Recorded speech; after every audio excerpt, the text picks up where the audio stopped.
Shalom Bapak Ibu, saudara kasih dalam Tuhan. Haleluya, kita sudah memasuki pertengahan minggu lagi. Hari ini tanggal 23 Juli 2025, hari Rabu. Kita bersyukur bulan Juli sudah melewati pertengahan bulan. Dan saya berharap Tuhan terus memelihara kita, menjaga, membela kita.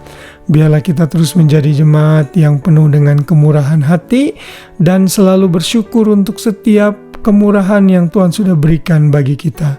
Saudara, kita harus sadar bahwa kalau kita hidup sampai hari ini, itu semua karena Tuhan sudah bermurah hati kepada kita. Karena itulah mari kita menjadi jemaat yang penuh murah hati kepada orang lain juga.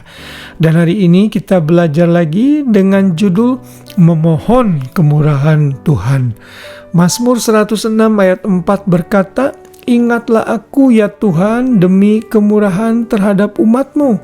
Perhatikanlah aku demi keselamatan daripadamu."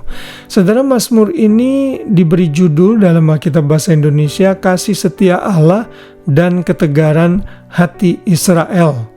Atau dalam New American Standard Bible, terjemahan yang sering kali saya pakai, di situ diberi judul Israel's Rebelliousness and the Lord's Deliverance. Saudara, di sini pemazmur memberikan fakta bahwa Tuhan itu sebenarnya sangat baik dan berlimpah kasih setia. Karena itulah ayat 1, pemazmur memuji Tuhan dengan berkata, "Haleluya, bersyukurlah kepada Tuhan sebab Ia baik, bahwasannya untuk selama-lamanya kasih setianya." Lalu dalam ayat 3, pemazmur berkata, "Berbahagialah orang yang berpegang pada hukum, yang melakukan keadilan di segala waktu." Dan ayat 4, pemazmur menegaskan agar Tuhan mengingat hidupnya. "Demi kemurahan terhadap umat-Mu, perhatikanlah aku demi keselamatan daripadaku."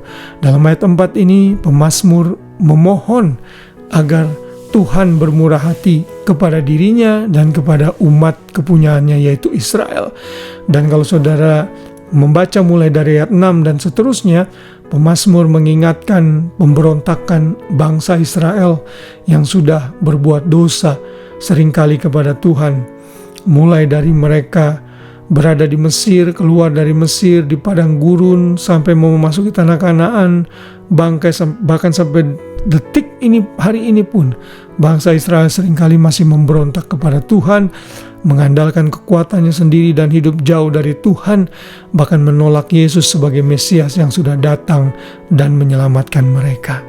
Saudara, kita patut berdoa untuk Israel agar kemurahan Tuhan makin terbuka dan terus terbuka untuk mereka, agar mereka dilimpahkan dengan pengertian. Selubung rohani yang menutup mata mereka bisa terbuka sehingga mereka terbuka terhadap Injil dan menerima Yesus sebagai Tuhan dan Juru Selamat. Kiranya kita pun melakukan yang sama. Kita perlu terus memohon kemurahan Tuhan dalam hidup kita, karena sesungguhnya kita tidak mungkin hidup dengan kekuatan kita sendiri. Saudara, hidup itu penuh tantangan.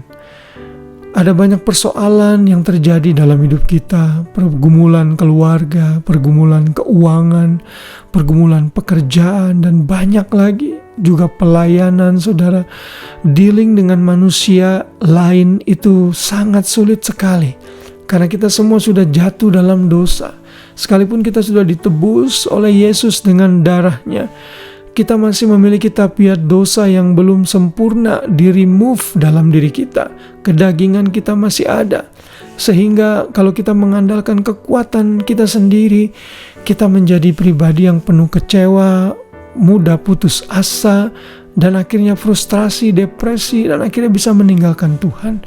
Karena itulah dalam setiap doa-doa kita perlu memohon kemurahan hati Tuhan untuk selalu membebat hidup kita, melingkupi hidup kita, sehingga hari-hari kita dipenuhi dengan kuasa dan kemurahan Tuhan yang melimpah senantiasa. Kiranya renungan pada malam hari ini mengingatkan kita semua untuk selalu fokus kepada kemurahan Tuhan dan memohon kepada Tuhan agar Ia melimpahkan kemurahan-Nya kepada kita senantiasa. Tidak ada hal yang lebih baik untuk kita ingat sebelum kita tidur sepanjang malam, selain kita mengingat kemurahan Tuhan. Dan jangan lupa untuk selalu memohon kemurahan Tuhan sebelum kita tidur dan sebelum kita melakukan aktivitas kita setiap hari. Terpujilah nama Tuhan, biar kasih dan kemurahan Tuhan menyertai kita senantiasa. Selamat malam dan selamat beristirahat. Shalom.